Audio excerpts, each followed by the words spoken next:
So yeah, so a little bit of background about myself. I'm a designer. I studied design at University of Arts London, also at Goldsmiths University. Also I'm a developer, and also most importantly, I'm a gamer. So I do many things such as user experience, doing user research, doing development, wireframing, user testing, to find out many different things about our users and how we can improve the experiences for them across many different types of devices. So in terms of gaming, I've done a few things, such as doing commentary for esports games. One of my favorite games was Soul Calibur, which is a fighting game, being a competitor at these tournaments as well. Mainly like doing fighting games like Tekken and Soul Calibur. And yeah, meeting some celebrities too at the same time. So some few games that I like. I like Final Fantasy, Legend of Zelda, Pokemon. And one of my favorite games, Naraka Blade Point, which is an esports game, big in China. I play it for at least an hour a day. But you know, it keeps you happy, so I like those games. It's really fun. Yeah, a little bit of background about myself. It's a bit long, but like, it helps to understand about where it comes with accessibility and inclusivity. So like I said, I studied at University of Arts London doing graphic and media design. I did work in South Korea for 2 years, which was really fantastic. I was able to teach students, especially students with special needs. Some of the students had like visual impairment, so I had to teach English without sight, but using touch and smell, which was really fun. And then I was working for a startup there. Then yeah, I went to Goldsmiths University. You can press the button if you want. Yeah. Went to Goldsmiths University, did a master's degree in design, critical practice, how design can be in different places, such as technology, science, and so on. And then I landed at the BBC. So I was a UX designer there, basically trying to create an experience for everyone in the country to use. So accessibility is very important. And then University of Arts London, Westminster City Council, Avast, Redgate, and now I'm at UK TV, one of BBC studios. Basically working on the mobile app, websites, and connected TVs. So if you use any of those type of things and you like watching those type of TV, hopefully you like the experience. If not, talk to me and try and fix it for you. Yeah, so a bit of a background about Hivefolio. This is basically my side business, which I created on myself. It's a one-person team. I wanted to create something which is very useful for the esports and gaming community in the UK and beyond, trying to help people find careers within the space as well. So if you go to the next page, cool. One of the reasons is that when I went to these tournaments, especially esports tournaments, I spoke to some of the participants who were there, even the staff members who are not participating. They're like organizing and the events, and also like doing other things such as commentary, video, streaming, and so on. And I found that it's very difficult to find jobs in esports and gaming, especially getting the exposure for it, because there's so many different types of jobs, especially on LinkedIn as well. So it's difficult to get those, understanding how you can find these type of jobs. So I wanted to improve the situation.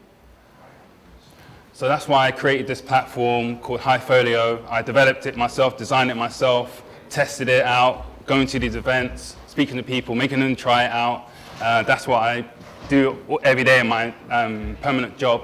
And I wanted to create this space where they can actually create their own profiles, showcase the talent. They don't have to go to the traditional courses, but they can utilize the skills that they gained from everyday type of experiences, working in retail, helping people at charities and so on, bring those into this experience. And also at the same time, allowing people to create their own companies and teams as well, so they can actually have a one-stop shop to show their experiences. So with the profiles, everyone has a unique profile. They can put in the tournament scores, the social network links, the career highlights, the achievements, Twitch, also what countries come from, the skills they have, and this helps it to make it easier for people who are seeking out these specialists to find them. So like if you want to make a tournament, you can go on a Hivefolio, type in the type of like skills you need, and you can find those people there. Yeah, you can next. So I created this job board as well. It's free. So when you go on LinkedIn, you have to pay to put these jobs up. I wanted to make it a space where people can actually be encouraged to create their own job postings. So helping people establish events and find the right people so they can get the right people to run these events.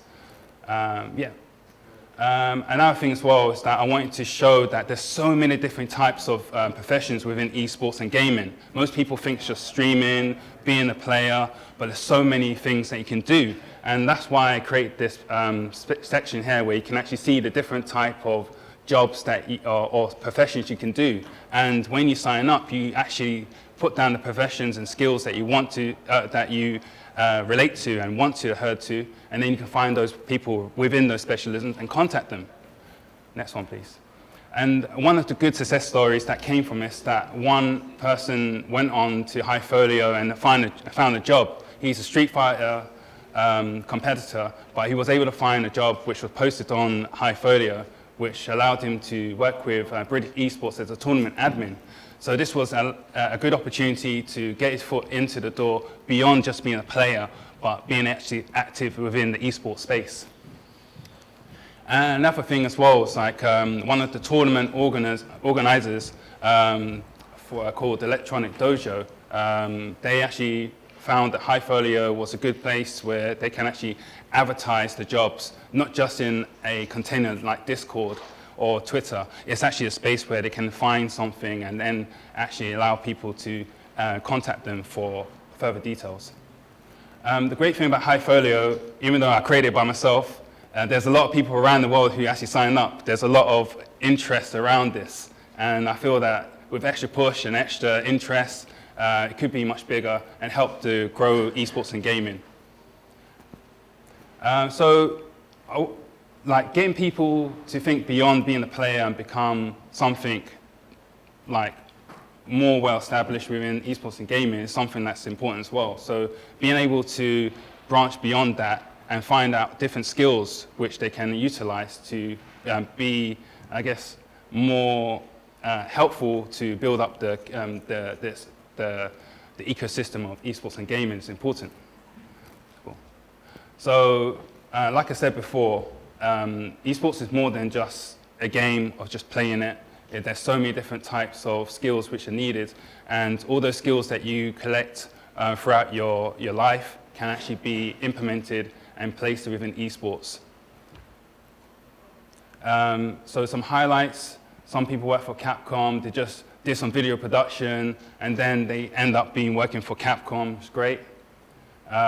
This person here created his own business, helping with video editing and so on, and works for Capcom as well. This person here, called Fury, she creates tournaments, also advocates for LGBTQ plus people to come together and do esports. That's some of the highlights. And this is another esports organization called Rise Gaming. They're helping people from around the world to get into esports, do streaming, do editing, graphic design, and compete as well. Cool, you can go to the next one. So lots of people, lots of experiences that they can actually help to grow esports. One person I met who was a streamer, she told me that she had a film making degree, experiences with script writing and advertising, but she wanted to go beyond that. So she found Hivefolio useful and able to find opportunities as well. So this is like transferable skills, different spaces you can go into, esports, gaming, and tech. So you don't restrict yourself, try things, and you see where your path can go. It's very important. So like I speak to many students, I say, like, you know, be quite ambitious, try things, try being self-employed, try find organizations to join or volunteer at, and gain those experiences, get mentorship, and learn from those people by speaking to them, and see how you can actually find the path within game and esports that you can lead. So this is, again, let's just say, try many things out. So just to wrap things up, I think it's important to try many different professions in the esports space and gaming space if you want to. Collaborate with many people, your classmates, many people in the professions as well. Everyone's open. Add them on LinkedIn as well. Share your knowledge and expertise to help the industry grow. It's important to not be protective of your knowledge, but share it out for the next generation so that it can get stronger. And that's it, basically. Thank you so much for listening. Join Hivefolio, speak to me and others, and thank you so much for listening.